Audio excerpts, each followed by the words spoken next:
गीता के 8वें अध्याय का 5वें श्लोक से पाठ करेंगे।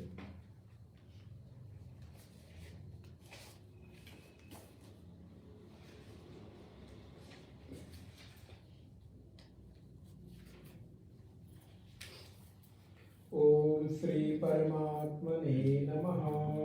ओम श्री परमात्मने नमः। अंतकाले च मामेव स्मरन् मुक्त्वा कलेवरम् यः प्रयाति समद्भावम् याति नास्त्यत्र संशयः। यं यं वापि स्मरन् भावम् त्यजत्यन्ते कलेवरम्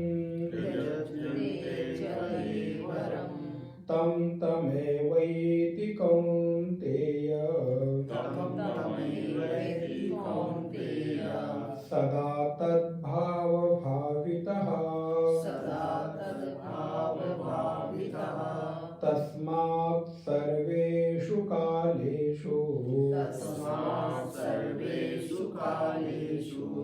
मामनुस्मरयुध्य च मय्यर्पितमनो बुद्धिः मामे वैश्यस्य संशयम् अभ्यासयोगयुक्तेन चेतसानन्यगामिनः अभ्यासयोगयुक्तेन चेतसानन्यगामिनः परमं पुरुषं दिव्यं याति पार्थानुचिन्तयन् कविं पुराणम् अनुशासितारम् अरोरणीयां समनुस्मरेद्यः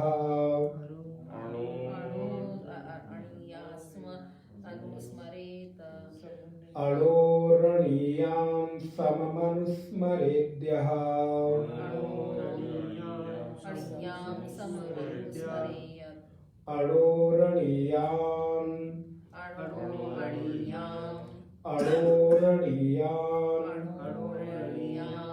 सममनुस्मरेद्यः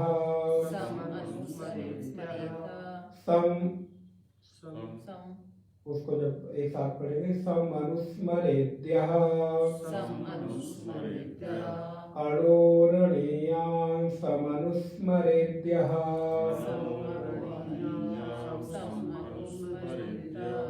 सर्वस्य धातारमचित्य रूपम् सर्वस्य धातारमचित्य रूपम् आदित्यवर्णं तमसः परस्तात्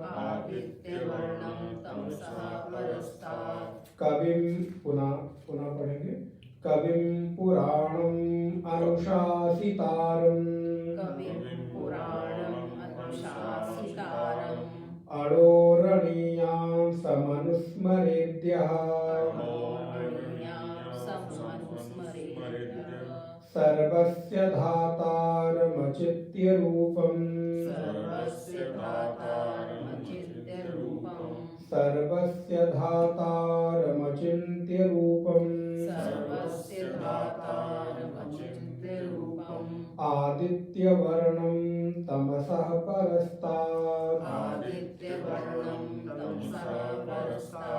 प्रयाणकाले मनसाचलेन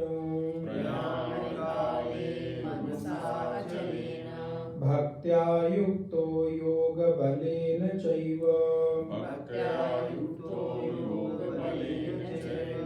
भ्रोर्मध्ये प्राणमावेश्य सम्यक्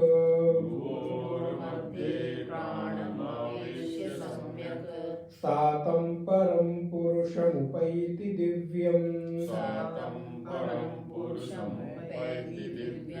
यदक्षरं वेदविदो वदन्ति विशन्ति यद्यतयो वीतरागाः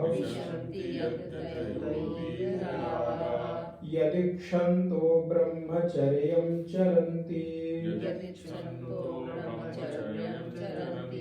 तत्ते पदं संग्रहेण प्रवक्ष्ये।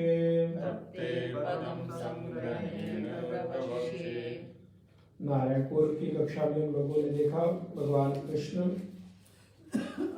अर्जुन के प्रश्नों का उत्तर दे रहे हैं, जहाँ पर आदिदैव आदिभूत कर्म क्या है, इनका प्रश्न भगवान के सामने जब अर्जुन ने रखा है कि प्रभु अध्यात्म क्या है, ब्रह्म क्या है, कर्म क्या है, अधिभूत क्या है, अधियज्ञ क्या है, और अंत में जब इस शरीर से जो प्राण है, आत्मा है, जीव है, इस शरीर को छोड़कर जाता है, किंतु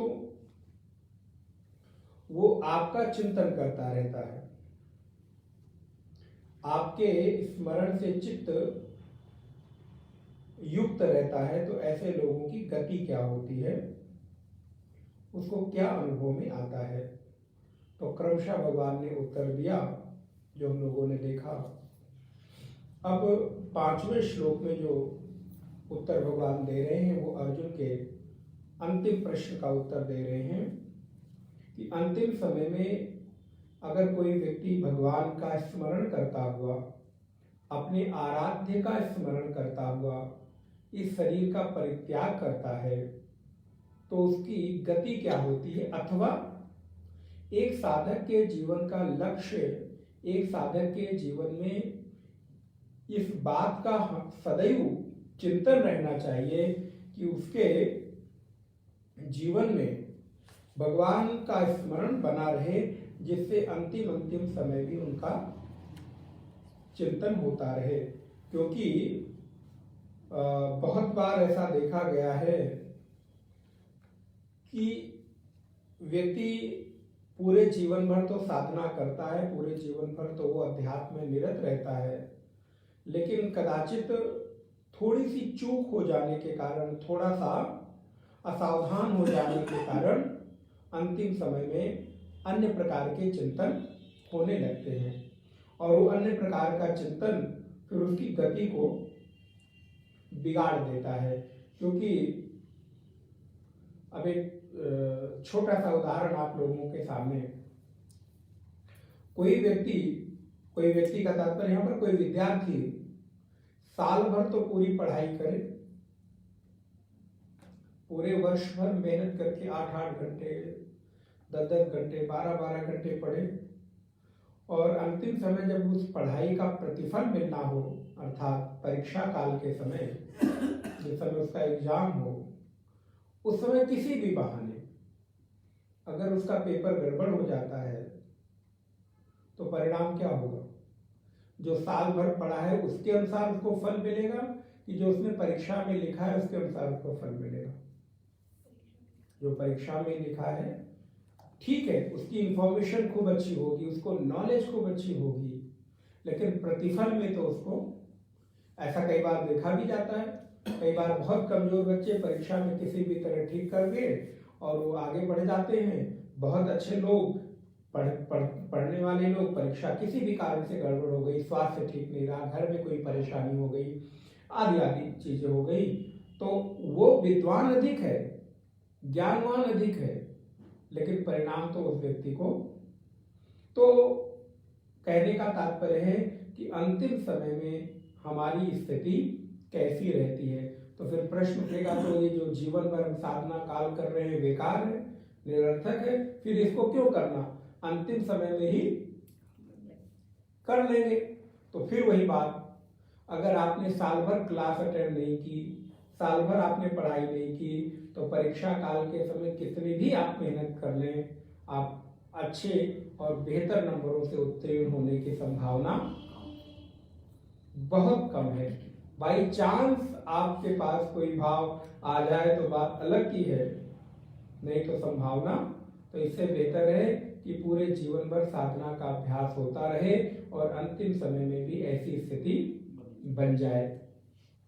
तो वासुदेव कृष्ण कहते हैं प्रयाण काले मनसा चलेन, ये श्लोक पढ़ अंतकाले च मामेव, अंतकाले च मामेव स्मरन् मुक्त्वा कलेवरम् यः प्रयाति समद्भावं याति न अत्र संशयः, न अस्ति अत्र संशयः।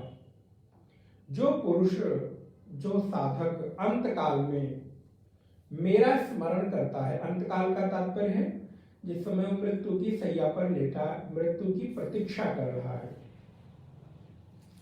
स्मरण मुक्त्वा कलेवरम, मेरा स्मरण करता हुआ इस कलेवर का, कलेवर अर्थात इस शरीर का, इस देह का, पंचभूतात्मक के देह का जब त्याग करता है, तो यह प्रयाति समत भावम, जब यहां से वो जाता है, प्रयाण करता है, उद्गमन करता है, तो समद भावम, स माने वह, मद भाव माने मेरे भाव को, मेरे स्वरूप को ही प्राप्त करता है। न अस्ति अत्र संशया, यहाँ पर किसी भी प्रकार का कोई संशय, कोई संदेह नहीं है कि अगर कोई व्यक्ति अंतिम समय में मेरा स्मरण करता है। अब एक छोटी सी कहानी आपको याद होगी, पुराणों की कहानी है, कथा है कि अजामिल एक जो कामकुब्ज ब्राह्मण है, वो किसी भी कारण से अपनी गति को खराब कर लेता है।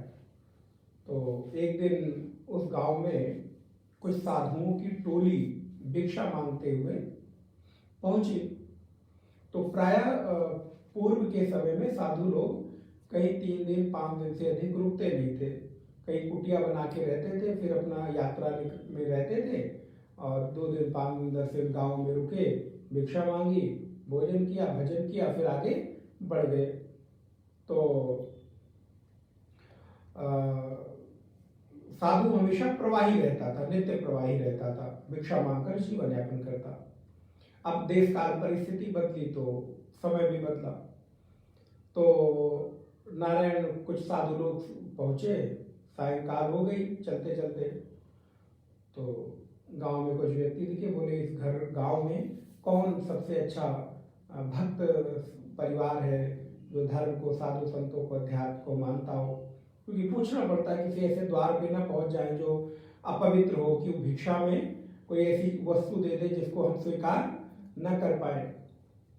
तो कुछ लड़के खेल रहे थे, उन्होंने मजाक मजाक में कहा वो सामने चले जाओ, बहुत बड़े आदमी हैं, बहुत साधु भक्त हैं, बड़े संतों की सेवा करते हैं, जबकि वो सबसे उस गांव का निकृष्ट निम्न व्यक्ति था। अब साधुओं को क्या पता, उसने कहा सही कह रहे हो, यहाँ पहुंचे। तो नारायण द्वार पर नारायण हरि की भिक्षा मांगा, भिक्षाम देहि भिक्षाम देहि। तो द्वार से एक महिला, घर से द्वार पर एक महिला निकली, तो उसने कहा क्या है बाबा जी?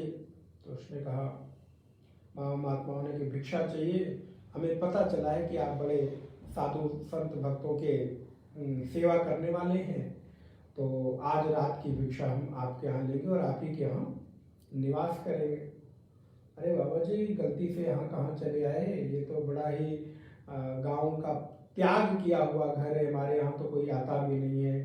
सब बताया उससे, इस प्रकार का कृत्य हो गया है जिसके कारण सभी ने हम लोगों का परित्याग कर दिया, हमारे यहाँ तो कोई जल भी नहीं पीता। साधुओं ने कहा अब तो हम लोग आ गए, रात हो गई है, जाएंगे कहाँ? तो उसने कहा कि क्या कर सकते हैं, जो भी मर्जी आए भिक्षा दे दो। तो नारायण कच्ची भिक्षा दे दी, कुछ चावल दाल आटा नमक इत्यादि। महात्माओं ने रात्रि द्वार पे बनाया, भिक्षा पाई, विश्राम किया। प्रातःकाल पुनः जब चलने लगे तो महिला को बुलाया और कहा, देखो साधु लोग कुछ उधार नहीं रखते, ये तो है, अभी भी परंपरा है। तो बोले भिक्षा के बदले क्या देते हैं साधु? बोले भिक्षा के बदले साधु कुछ परिश्रम करके तो नहीं देते, लेकिन वो जब भिक्षा किसी से लेते हैं या कुछ दान में लेते हैं तो उसके बदले उनके कल्याण की कामना भगवान से कर देते हैं और उनको भगवतोन्मुखी करने की प्रेरणा दे देते हैं। तो कभी भी साधु किसी का कुछ रखते नहीं, दे देते हैं।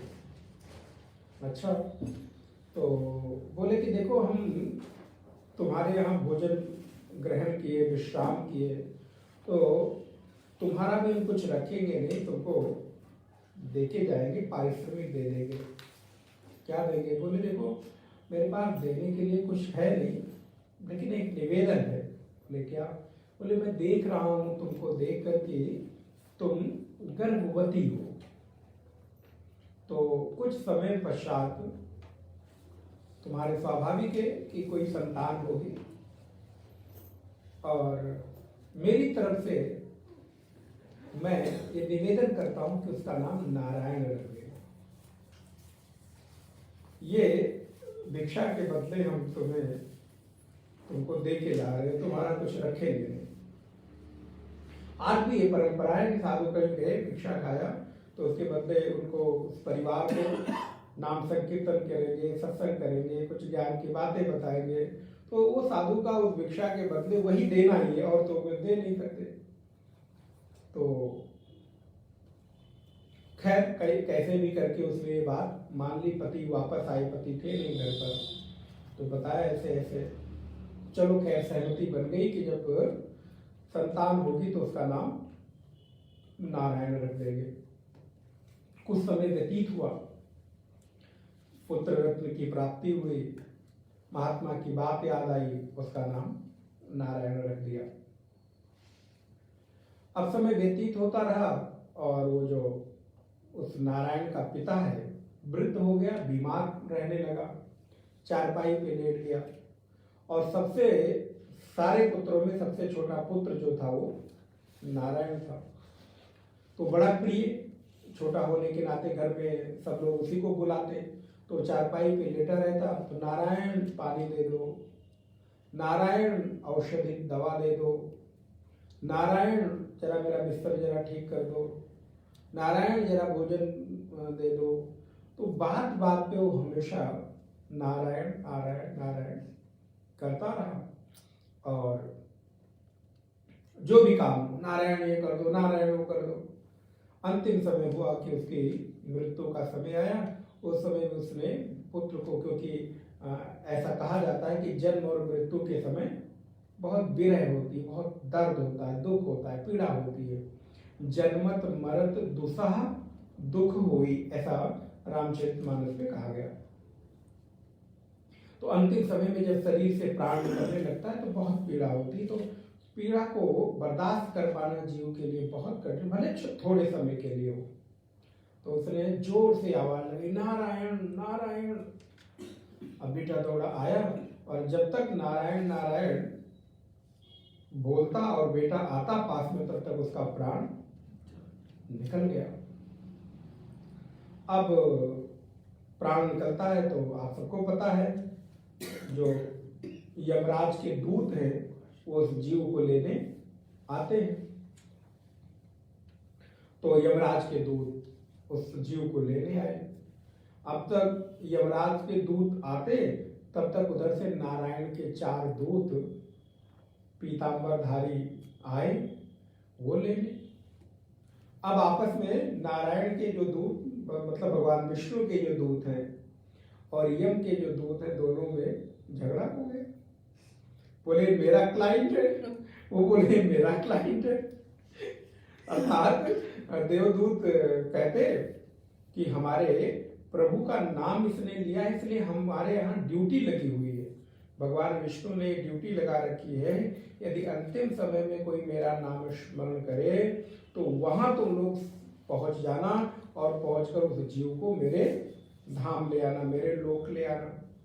तो अंतिम में इसने हमारे प्रभु का नाम स्मरण किया, इसलिए इसको हमारी स्वामी की आज्ञा के अनुसार हम देवलोक लेकर जाएंगे। यम के दूत कहते हैं कि अरे ये जिंदगी भर इतना पाप किया, इतना दुष्कर्म किया है और मरते समय ये तुम्हारे स्वामी नारायण का नाम नहीं बल्कि इसने अपने पुत्र का नाम लिया है, इसलिए इसके पाप की अधिकता बहुत अधिक है, इसलिए इसको यमराज के यहाँ ले जाना है और वहां इसको तद अनुरूप दंड देंगे।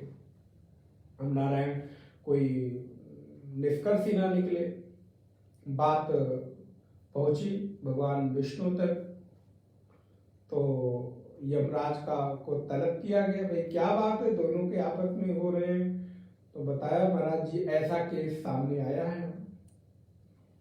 तो भगवान नारायण ने, विष्णु ने इस बात को यमराज के सामने, क्या यमराज के दूतों के सामने रखा, अपने देवदूतों के सामने बता के बोले जाके उनसे पूछो कि ये नारायण नाम पहले उसके बेटे का है कि पहले नारायण विष्णु का है, अर्थात परम भगवान का है, परम नारायण का है।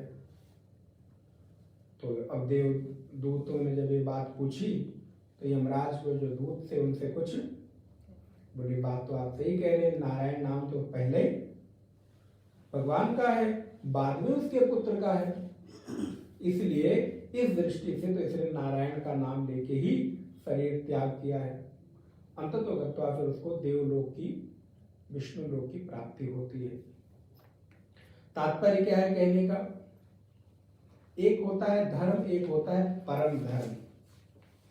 तो जिस समय परम धर्म अर्थात इस तरह की कोई परिस्थिति आती है, उस समय जो धर्म है वो गौण हो जाता है, न्यून हो जाता है और परम धर्म प्रधान हो जाता है।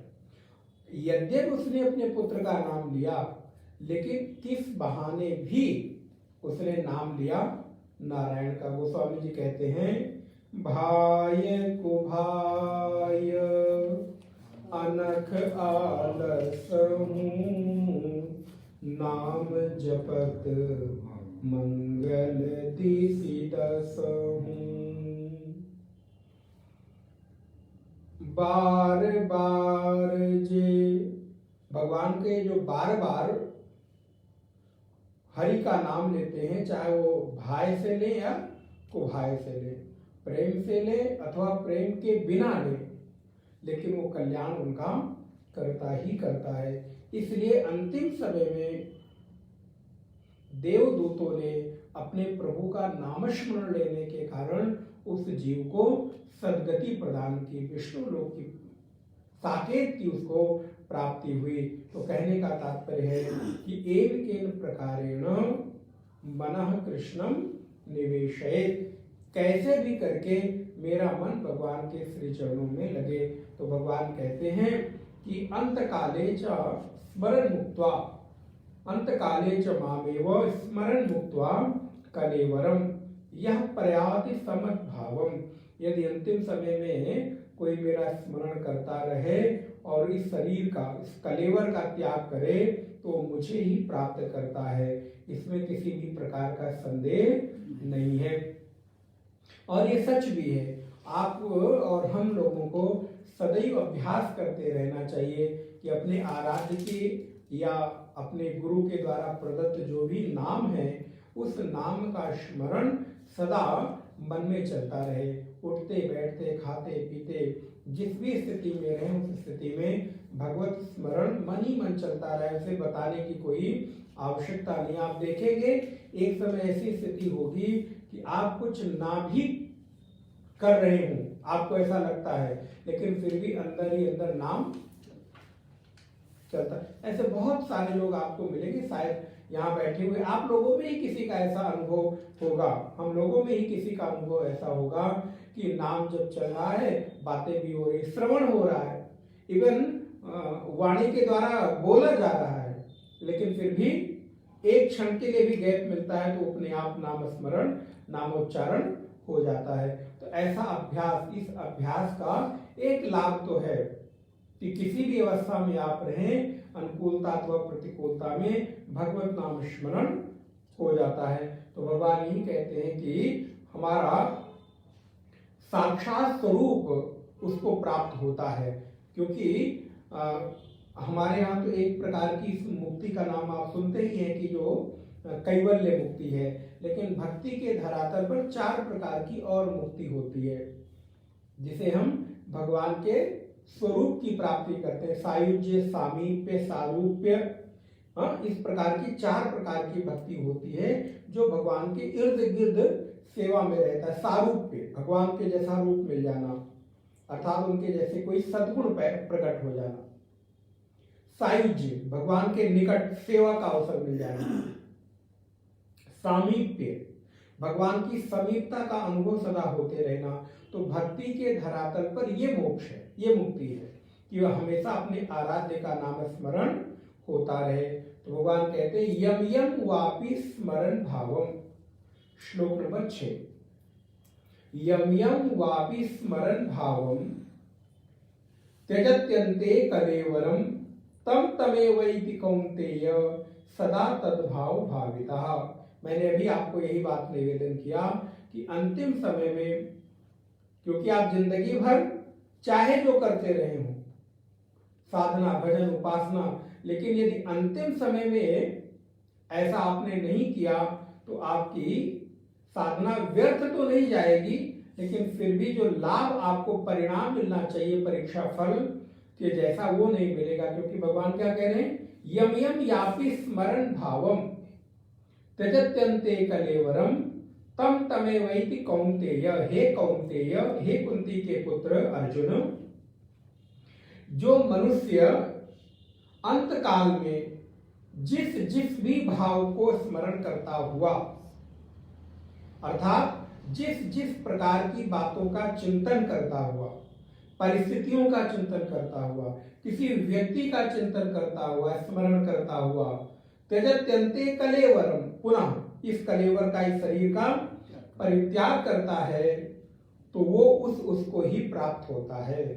तो अब यहाँ तात्पर्य क्या निकला, अगर एक लाइन में बोला जाए, अंते यह मति सा गति, अंत में जैसी मति होगी अंतिम में वैसी ही गति प्राप्त होगी। इसलिए जीवन भर साधना केवल साधना के लिए नहीं है, बल्कि अंतिम में भी मैं भगवत स्मरण कर सकूं, इसलिए जीवन भर साधना की जाती है। बात तो केवल एक क्षण के लिए है, जिसमें इस शरीर से प्राण निकले, तो स्तुति है ना, जब प्राण तन से निकले, गंगा का तट हो, यमुना का सुंदर तट हो, बंसी का बट हो और सांवला निकट हो, तब प्राण तन से निकले। ये भाव, इस प्रार्थना में क्या भाव है, यही भाव तो है कि इतना तो करना स्वामी जब प्राण तन से निकले। जब इस शरीर से प्राण निकले तो आपका स्मरण, आपकी भावना, आपका चिंतन मन के भीतर चलता रहे। ऐसा ना हो कि अंतिम में कोई और भाव चलता रहे। वह कहानी आपने सुनी होगी ना, एक सेठ जी मृत्यु की सैया पे थे, तो नारायण अब मरने का अंतिम समय, तो 4 पुत्र, अब चारों बेटों को लगा कि पिताजी अंतिम समय में है, तो चलो इनके आसपास इनकी सेवा में करो, रहो। तो कोई दवाई दे रहा है, कोई जूस पिला रहा है, कोई पैर दबा रहा है, कोई सिर दबा रहा है, तेल लगा रहा है। तो सेठ जी, अब क्योंकि जिंदगी भर तो रुपया ही गिना, अभी कल मेहता जी बता रहे थे ना, किसी को एक भक्त ने कहा कि भाई तुम भी जरा सत्संग भजन में आया करो, तो उसके पास रोज पैसे आते, तो कहा महाराज मेरा जो भगवान है बोरी में बंद है, ये नोट देख देख के इसी में गिरता रहता हूँ और इसी में भगवान मिलते रहते हैं, उन्हीं को छूता हूँ रोज। भाई लक्ष्मी जी भी तो भगवान का स्वरूप ही है ना, तो उन्हीं को छूता रहता हूँ, भजन हो गया। खैर, तो सेठ जी ने देखा कि चारों तरफ बैठे एक तेल लगा रहा है, एक दवाई लिए खड़ा है, एक पानी लिए खड़ा है, एक फल जूस लिए खड़ा है। तो चारों को देखा, उनकी घबराहट और बच्चों को लगा ये क्या हो गया, हम सब तो यहीं खड़े हैं। पिताजी और घबरा रहे हैं, पिताजी पिताजी क्या हो गया? बोले तुम चारों के चारों यही हो? बोले हाँ पिताजी, अब आपकी सेवा में हम सारे लोग खड़े हैं। बोले जब चारों लोग यही हो तो दुकान पे कौन है? दुकान बंद कर रखी है। तात्पर्य कि अंतिम समय में भी दुकान बंद करके हमारी सेवा में मत आओ। तुम एक दो लोग तो कम से कम जाके दुकान पे, क्योंकि महाराज ये होता ही है, इस तरह के लोग देखने को मिलते हैं जो सेठ लोग होते हैं, कुछ भी हो जाए लेकिन उसके साथ कभी समझौता नहीं होता। खैर, तो यम यम या वापि स्मरण भावम त्यजत्यन्ते कलेवरम तम तमेव इति कौन्तेय सदा तद्भाव भाविता। जो जिस भाव में, जिस तरह से नारायण मृत्यु के समय अपना भाव चिंतन रखता है, भावना रखता है, उसको तद अनुरूप गति की प्राप्ति होती है। फिर प्रश्न उठेगा कि ये जिंदगी भर जो हमने साधना, भजन, जप, तप, व्रत, उपवास, दान, पुण्य किया है, ये व्यर्थ हो गया? बोले नहीं, व्यर्थ नहीं हुआ। आपकी गति तद अनुरूप हो गई, लेकिन वहां पहुंचकर आपको इस धर्म का, इस परोपकार का, इस साधना का प्रतिफल मिलेगा। अब जैसे आप देखिए, पशुओं को देख लीजिए, किसी कारण भी एक किसी कुत्ते की, श्वान की, जो पूर्व में हो सकता है कि मनुष्य रहा हो, किसी कारण उसकी मति बदली, गति क्या हुई, योनि क्या मिली, श्वान की, लेकिन सो कहां रहा है? एसी में। चल कहां रहा है? लग्जरी गाड़ी में। खा क्या रहा है? बोले महाराज सामान्य मनुष्यों को क्या मिलेगा खाने को, जो रोज उसकी डाइट होती है, हजारों रुपए की पर डे की उसकी डाइट है। और एक उसी योनि में रहने वाला कुत्ता रोटी के लिए तरस रहा है, द्वार द्वार भटकता है, तो कई बार डंडे खाने को मिलते हैं, गाली खाने को भी मिलता है, डांटते भी हैं लोग, भगाते भी हैं, और कोई एक आध रोटी फेंक भी देता है। तो योनि तो एक ही है श्वान की, लेकिन जीवन में अंतर है कि नहीं? इसी प्रकार अन्य पशुओं में देख लीजिए, कुछ का कितना सुंदर तरीके से स्वागत किया जाता है, अभिनंदन किया जाता है, सेवा की जाती है, और कुछ दर भटकते रहते हैं। मनुष्यों में इसी प्रकार है भाई। कई बार कहते हैं ना, ये तो जैसे लगता है स्वर्ग से उतरे। स्वर्ग से उतरने का तात्पर्य क्या है? तद अनुकूल सारी व्यवस्थाएं उनको यहाँ पे उपलब्ध होती है। तो व्यक्ति मनुष्य जीवन में रहते हुए भी ऐसा लगता है कि स्वर्ग में है, अर्थात सारे सुख संसाधनों में है। और कोई एक व्यक्ति है जो रोटी के लिए भी संघर्षरत है। एक समय का कैसे भी उसके जीवन में अनाज कैसे उपलब्ध हो, उसके लिए भी संघर्षरत होता है। तो योनि तो एक जैसी है, लेकिन योनि का जो भोग है वो बिल्कुल अलग अलग है। इसके लिए बहुत अच्छा उदाहरण मैं कई बार आप लोगों को संभवतः दे चुका हूं, देता ही हूं, कि एक ही ट्रेन में 4 अलग अलग डिब्बे हैं। एक जनरल है, एक स्लीपर है, थर्ड एसी है, सेकंड एसी है, और कदाचित किसी ट्रेन में फर्स्ट एसी है। एक ही डिब्बे में 5 तरह के लोग बैठे हैं। गंतव्य भी हो सकता है लखनऊ से दिल्ली ही हो सबका, और पहुंचेंगे भी सब दिल्ली ही, पहुंचेंगे भी सब एक ही टाइम पे। अगर ट्रेन 11 बजे पहुंचनी होगी तो जनरल वाला भी 11 बजे ही पहुंचेगा, और ऐसा नहीं कि फर्स्ट एसी वाला 9 बजे ही पहुंच जाए, 10 बजे ही पहुंच जाए, नहीं, वो भी 11 बजे ही पहुंचेगा। लेकिन उनकी यात्रा अलग अलग है कि नहीं? समय एक है, साधन एक है, लेकिन उस साधन में सुख का, अनुकूलता का वातावरण बिल्कुल अलग है। एक व्यक्ति जनरल में धक्के खा रहा है, उसी में पसीने पसीने तरबतर हो रहा है, उसी में कोई नारायण तंबाकू भी खा रहा है, कोई उसी में और भी कर रहा है, गाली गुप्ते भी दे रहे हैं, कटु वचन भी बोल रहे हैं, झगड़ा लड़ाई भी, आदि आदि, बैठने तक के लिए संघर्ष है। कोई खड़े होकर जा रहा है, कोई बैठ के जा रहा है, कोई लटक रहा है, कोई ऐसा कर रहा है। उसी से थोड़ा आगे एक स्लीपर क्लास वाला है, तो चलो कम से कम वो ठीक ठीक बैठा है, सेकंड एसी, थर्ड एसी और कोई फर्स्ट एसी।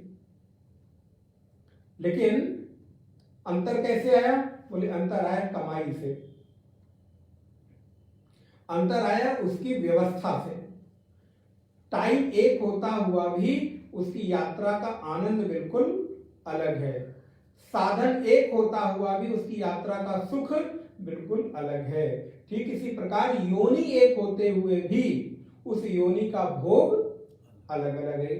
तो हो सकता है कि कोई व्यक्ति जीवन भर साधन भजन करे, यत्न करे, लेकिन अंतिम में उसकी मति बिगड़ जाए, तो योनि बिगड़ जाए।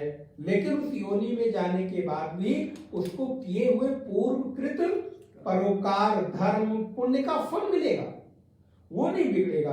अभी आपने पढ़ा होगा कदाचित गीता में भगवान क्या कहते हैं कि कभी भी हमारे मार्ग पर चलने वाले का अहित नहीं होता। ऐसा व्यक्ति फिर शुचिनाम श्रीमताम गेहे योग भ्रष्टो भी जायते। वो ऐसा व्यक्ति श्रीमंतों के घर में, ऐसा व्यक्ति फिर किसी ऐसे व्यक्ति के यहाँ जन्म लेता है जहां उसको नाना प्रकार के सुख संसाधन, नाना प्रकार की उसकी सारी अनुकूलताएं प्राप्त होती हैं। तो इसलिए हमारे जीवन में योनि एक होते हुए भी भोग अलग अलग देखने को मिलता है, वो कर्म के आधार पर, क्योंकि कर्म के द्वारा किया हुआ जो भी स्वीकृत है, जो भी सुकृत है, जो भी पुण्य है, उसका फल तो मिलना है। लेकिन चिंतन के कारण योनि बदल जाती है, गति बदल जाती है। तो भगवान इस बात को देखिए बिल्कुल स्पष्ट स्वीकार करते हैं कि जो जैसा चिंतन करते हुए अंतिम में जाता है उसी भाव को भावित होता है। भावित होता है तात्पर्य प्राप्त होता है, उसी में वो संलग्न हो जाता है। इसलिए क्या करना चाहिए? जहां पे भी संस्कृत में तस्मात् सर्वाय शब्द आए तो ऐसा समझना चाहिए ये सिद्धांत है, निगमन है। अब भगवान क्या कहते हैं? तस्मात् माने इसलिए। जब आप कोई बात अपनी पूरी करने वाले होते तो आप क्या कहते हैं? देखो भाई, इसलिए अब ये काम करना चाहिए, हम ये चाहते हैं, हम इसलिए ये चाहते हैं। ऐसे भगवान भी कहते हैं तस्मात् सर्वेषु कालेषु माम अनुस्मरयुध्य च मयि अर्पित मनो बुद्धिः मामे वैश्यस्य संशयम्। अर्जुन, इसलिए हे कौन्तेय अर्जुन, प्रत्येक व्यक्ति को प्रत्येक समय में निरंतरता पूर्वक मेरा स्मरण करना चाहिए। तस्मात् माने इसलिए, सर्वेषु माने सभी को, कालेषु माने हर समय, माम माने मुझे, अनुस्मर माने स्मरण। कब कब? बोले युद्ध च, युद्ध करता हुआ भी, अर्थात अपने जीवन के प्राप्त किसी भी कर्तव्य को करता हुआ। ऐसा जरूरी नहीं कि सन्यासी हो जाए तो उसी का कर्तव्य है भजन करना, बोले नहीं, युद्ध के मैदान में खड़ा हुआ योद्धा भी भजन करे, मेरा स्मरण करे, उसका भी कर्तव्य है कि वो प्रतिक्षण मेरा चिंतन करे। माम अनुस्मर युद्ध चा, अर्जुन तो युद्ध से भाग रहा है ना, तो पूरी पूर्व की पूरी गीता स्मरण कर लीजिए। तो उपदेश तो भागे हुए भगौड़े, कायर, वीर वृत्ति का त्याग करने वाले, अपने युद्ध रूपी धर्म का परित्याग करने वाले अर्जुन के लिए बात भगवान करें। इसलिए कह रहे हैं कि तुझे युद्ध रूपी कर्तव्य कर्म मिला है, जैसे हमें कर्तव्य कर्म मिला है कि हम धर्म उपदेश करें, सत्संग स्वाध्याय करें, प्रवचन भजन करें। आपको कर्तव्य मिला है कि आप कोई नौकरी सेवा करें, कोई बिजनेस करें, पति पत्नी एक दूसरे का ख्याल रखें, बच्चों का ख्याल रखें, सगे संबंधियों के का जो आपका उत्तरदायित्व है उसको पालन करें। तो अब पता चले महाराज गृहस्थी क्या होती, आपको क्या मालूम। आपको क्या पता चलेगा? भाई बिल्कुल ठीक है, नहीं पता चलेगा। अब मैं कहूं संन्यास क्या होता है, तुमको क्या मालूम? वो भी आसान नहीं। आप जैसे कहते हैं ना कि गृहस्थ कठिन है, आसान नहीं है, हम लोग भी तो कह सकते हैं संन्यास धर्म इतना आसान बहुत कठिन है।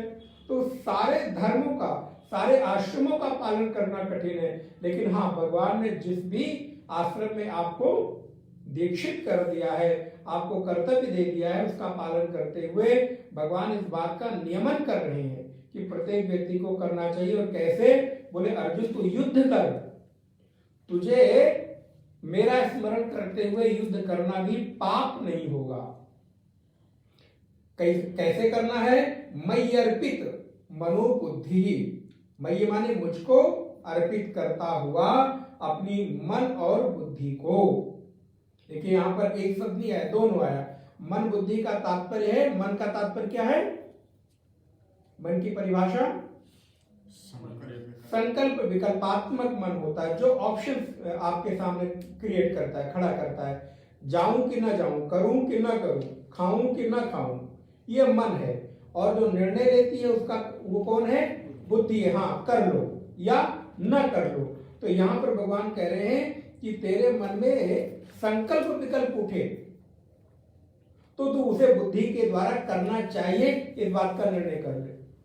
ये नहीं कि भगवान ने कह दिया मन लगाना चाहिए, तो मन का तो स्वभाव है संकल्प विकल्प आप में, तो कभी लगाए और कभी न लगाए। तो भगवान कह रहे नहीं, अगर मन संकल्प विकल्प खड़ा भी करे तो बुद्धि के द्वारा निर्णय लेकर कि लगाना ही है, करना ही है, उसे तुझे निर्णय लेकर करना चाहिए। मयि अर्पित मनोबुद्धि ही माम एव मामे वैश्यस्य संशयम, मुझ में लगाना चाहिए। निसंदेह वो व्यक्ति मुझको ही प्राप्त होगा, मुझे ही अपने स्वरूप में अनुभव करेगा। इसलिए देखिए अंतिम प्रश्न का 3 श्लोकों में भगवान ने उत्तर आके दिया। अंतिम प्रश्न क्या है अर्जुन का? प्रयाण काले, क्या है श्लोक?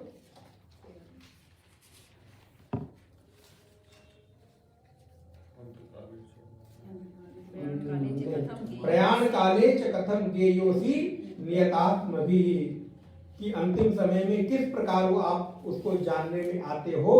तो भगवान ने यहाँ पर 3 श्लोकों में, अन्य देखिए इतने बड़े बड़े प्रश्न जो हमें लगते हैं, धर्म, कर्म, ब्रह्म, अधिभूत, अधिदैव, अध्यात्म, अधियज्ञ, इस सब का कितना छोटा छोटा उत्तर देके भगवान ने एक एक आधी लाइन में खत्म कर दिया। लेकिन इसका 3 श्लोकों में भगवान ने आकर उत्तर दिया। इसलिए हे अर्जुन, तस्मात् सर्वेषु कालेषु माम अनुस्मर्युध्य च, हर परिस्थिति में उठते बैठते खाते पीते, वो भजन मानो इसी श्लोक का ट्रांसलेशन हो। जिस देश में, जिस वेश में, परिवेश में रहो, राधा रमण, राधा रमण, राधा रमण कहो। जिस काल में व्यवहार में रहो, राधा रमण, राधा रमण, राधा रमण कहो।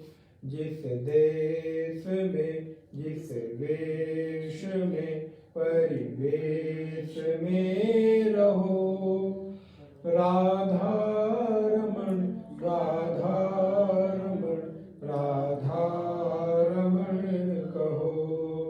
अर्थात तस्मात् सर्वेषु कालेषु, हर काल में, हर काल में आप कुछ न कुछ करेंगे, या तो उठेंगे, बैठेंगे, खाएंगे, पिएंगे, आएंगे, जाएंगे, कुछ न कुछ करेंगे। तो उस हर प्रत्येक परिस्थिति में नाम स्मरण, नाम जप होता रहे। जो भी आपके आराध्य हों, जो भी आपके दीक्षित गुरु मंत्र हों, उसका स्मरण आप करते रहें। राधा रमण, राधा रमण, जय श्री कृष्ण, जय श्री राम, जो भी सीताराम, जो भी आपके मंत्र आपको मिला हो, उस नाम का जप हमेशा करते रहें। राधे राधे, जय श्री कृष्ण, जय श्री श्याम, आप जो भी चाहे भगवत नाम स्मरण, क्योंकि नाम का प्रताप, बड़ा सुंदर पूज्य गुरु जी ने भजन बोला है, नाम का जो प्रताप है तुम्हें याद हो कि न याद हो, नाम का जो प्रताप है कि न याद हो। जो नाम का प्रताप है तुम्हें याद हो अथवा न याद हो, लेकिन नाम अपने नामी को खींच लाता है। नाम हमेशा अपने नामी को याद दिला देता है कि तुम्हारा ही नाम स्मरण हो रहा है, तुम्हें ही बुलाया जा रहा है। तो हर परिस्थिति में भगवान कहते हैं तस्मात् सर्वेषु कालेषु माम अनुस्मरेत्यचा, युद्ध रूपी घोर कर्म। अब युद्ध से बड़ा तो कोई कर्म नहीं मिलेगा ना। फिर गृहस्थ धर्म में रहते हुए, चाहे अन्य किसी आश्रम धर्म में रहते हुए, तो और सब कर्म तो बहुत सामान्य है, लेकिन युद्ध जैसा घोर कर्म करता हुआ भी अर्जुन मय्यर्पित मनोबुद्धि, मन और बुद्धि को मुझ में अर्पित करके और अपना सत्कर्म करो, अपना कर्तव्य करो, अंत में मुझे ही प्राप्त होगे। लेकिन होगा कैसे? बोले अभ्यास योग युक्तेन चेतसा नन्यगामिना परमं पुरुषं दिव्यं याति पार्थानुचिन्तयन्। हे पार्थ, हे प्रथा के पुत्र पार्थ अर्जुन, कि अभ्यास योग युक्तेन, अभ्यास अर्थात निरंतर उसका स्मरण करना, निरंतर उसका चिंतन करना, इसके अतिरिक्त अन्य कोई मार्ग है नहीं। चेतसा न अन्य गामिनः, अर्थात जो चित्त वृत्ति है वो न अन्य गामिनः, अन्य कहीं अनुगामी ना हो, किसी और की ओर न जाए, बल्कि मेरा ही अभ्यास करती रहे। परमं पुरुषम दिव्यम, और मेरे अतिरिक्त कहीं और न जाने वाली जो चित्त वृत्ति है, उससे मेरा चिंतन जो करता है वो परम पुरुष दिव्य स्वरूप को, अर्थात मुझको ही प्राप्त करता है। मुझ परमेश्वर सच्चित आनंद रूप परमेश्वर को ही प्राप्त करता है। परमं पुरुषम दिव्यम याति पार्थानु चिंतयन। हे पार्थ, वो जो व्यक्ति ऐसा चिंतन करता है वो मुझे ही प्राप्त करता है।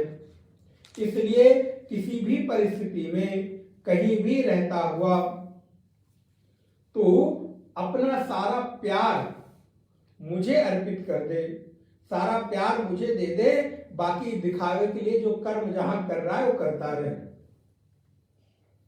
प्यार किससे करो? बोले मुझसे करो। और कर्म किसके लिए करें? बोले जहां मर्जी आए, जो मर्जी आए वो करते रहो। जैसे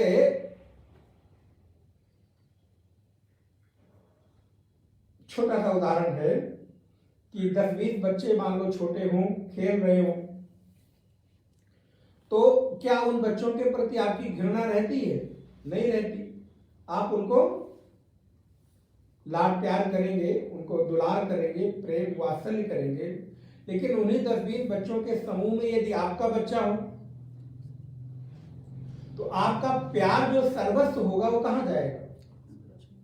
दूसरे का उपेक्षा नहीं हो रही है, दूसरे के लिए आप अपमान नहीं कर रहे हो, दूसरे बच्चों के प्रति आप किसी भी तरह के बैर और वैमनस्य से नहीं भरे हो, लेकिन प्रेम जो है महाराज वो अपने वाले से। इतने लोग इस दुनिया में हैं, लेकिन आप किसको प्रेम करते हो? जिसको जानते हो, जो आपका है। लेकिन क्या जिसको नहीं जानते उससे आप बैर करते हो? नहीं। रोड पे इतने लोग चल रहे हैं, लेकिन अगर चलते चलते बगल की कार में, सामने की कार में कोई अपना दिख जाए तो थोड़ा सा स्नेह बढ़ जाता है, अच्छा ये जा रहे हैं। क्यों? क्योंकि उसके साथ आपका स्नेह प्रेम संबंध है। तो ठीक उसी प्रकार संसार के प्रत्येक कर्म करते रहो, लेकिन एक जो प्यार है, एक जो स्नेह है, एक जो अपनापन है, वो किसके लिए? बोले वो देखो भगवान इसमें ना समझौता नहीं करते। उनको बिल्कुल पसंद नहीं कि उनके अलावा मेरे अलावा कोई और किसी को प्यार करे। देखिए इसमें भगवान बड़े पजेसिव है। जैसे हम लोग होते हैं ना, जिसको अपना चाहते हैं, अपना मानते हैं, तो क्या होता है भाई देखो तुमको कोई और देखे भी ना, अगर कोई महाराज देख भी ले, मैं अननोन नंबर से या किसी नंबर से हाय का मैसेज भी आ जाए, ये किसका नंबर है, सारी इंक्वायरी शुरू हो जाती है। क्यों? संदेह नहीं है, वो प्रेम असल में पजेसिव हो ही जाता है। प्रेम असल में अपने को अपने तक सीमित रखना चाहता है कि मेरे अतिरिक्त किसी और में ये बट न जाए, क्योंकि प्रेम कभी बंटवारा नहीं चाहता और वो हमेशा अटेंशन चाहता है। तो ठीक इसी प्रकार भगवान भी इस मामले में बड़े महाराज क्या कहा जाए कि समझौता नहीं करते। हमें करो तो हमें ही करो, फिर किसी और को मत करो। बोले फिर क्या करें दुनिया को? बोले दुनियादारी को बताओ ना, हम करते हैं, लेकिन असल में करते हैं अंदर से मुझको रो। तो भगवान वही कह रहे हैं, सबके साथ रहो लेकिन प्यार मुझे करते रहो। जैसे संसार में बहुत सारे स्त्री और पुरुष हैं, लेकिन हमारा जिसके साथ विवाह होता है उसी के साथ तो हमारा अधिकार और संबंध भाव होता है। तो बोले ठीक उसी प्रकार संसार में रहते हुए सबके साथ निर्वहन तो करो, लेकिन जो अधिकार वाला भाव है केवल और केवल मेरी ओर होना, एक तरफा होना चाहिए, उसमें कोई समझौता नहीं है। महाराज इतने देखो भगवान क्या कहा जाए, निष्ठुर है कि महाराज अपने अलावा भी किसी को देखने नहीं देते, मुझे ही देखते रहो।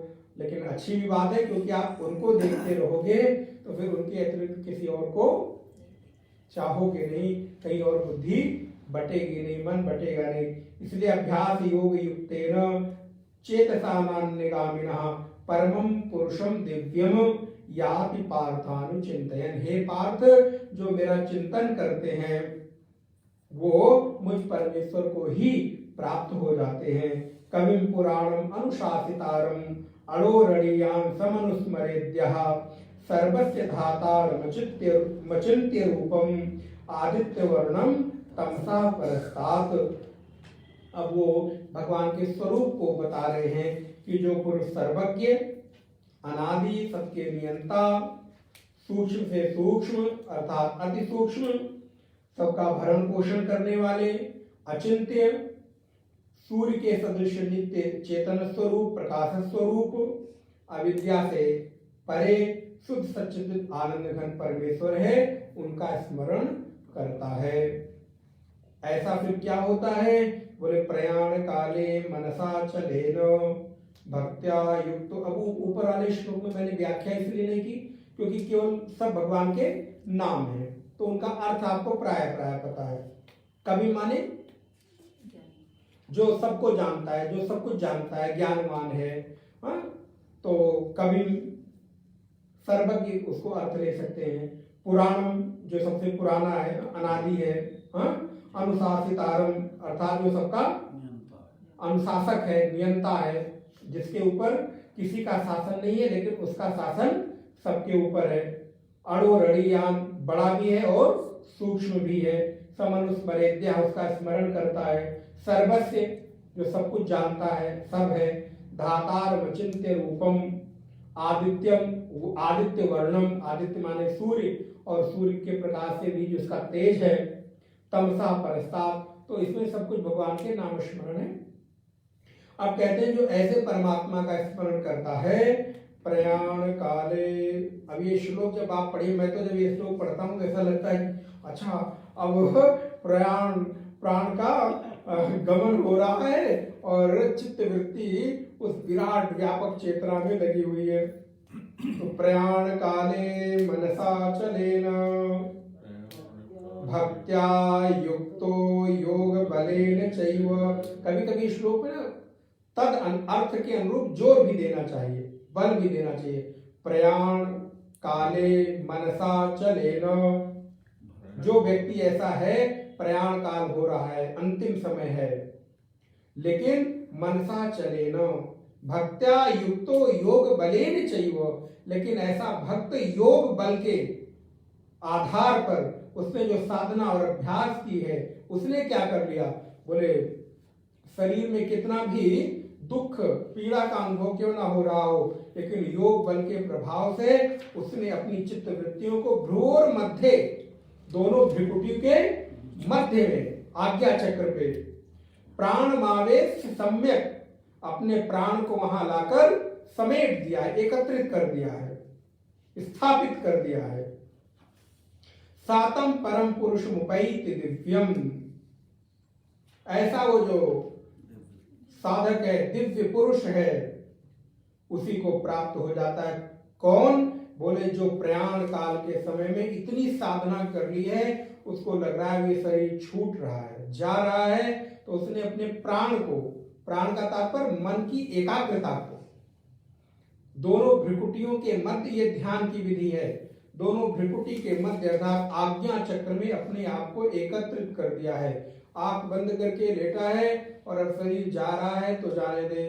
प्रयाण काले मनसा चलेन भक्त्या युक्तो योग बलेन चैव भ्रूर मध्ये प्राणमावेश सम्यक सातम परम पुरुष मुपैति दिव्यम।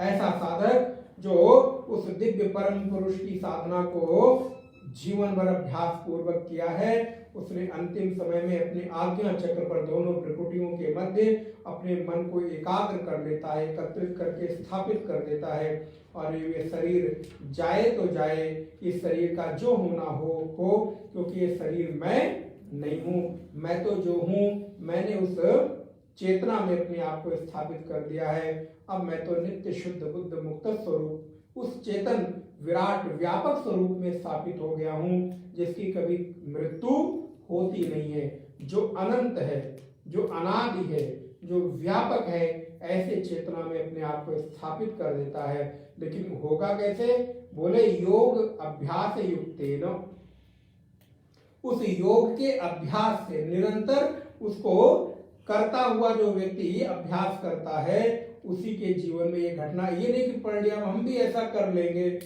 अंतिम समय में जब जाने वाले होंगे ना तो हम भी ऐसा कर लेंगे। महाराज वैसा अभी एक पैर में चोट लग जाए, हाथ में चोट लग जाए तो भगवान का नाम नहीं आता, अरे मम्मी, अरे पापा, अरे भैया, उन्हीं का नाम स्मरण में आता है।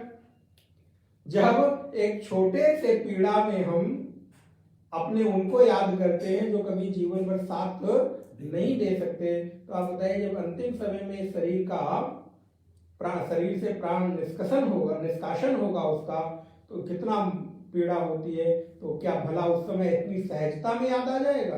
बोले नहीं, जब तक अभ्यास नहीं होगा, निरंतर उसका चिंतन नहीं होगा, तब तक संभव नहीं है। लेकिन हम साधक लोग अभ्यास के द्वारा, स्वाध्याय के द्वारा, साधना के द्वारा, नाम जप के द्वारा अवश्य ही अंतिम समय में इस गति को प्राप्त कर लेंगे, ये अपने आप पर भरोसा रखना चाहिए। आगे के श्लोक को हम लोग अगली कक्षा में देखेंगे।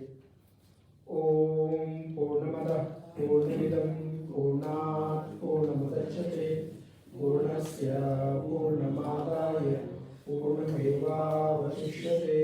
ओम शांति शांति शांति। हरि ओम। श्री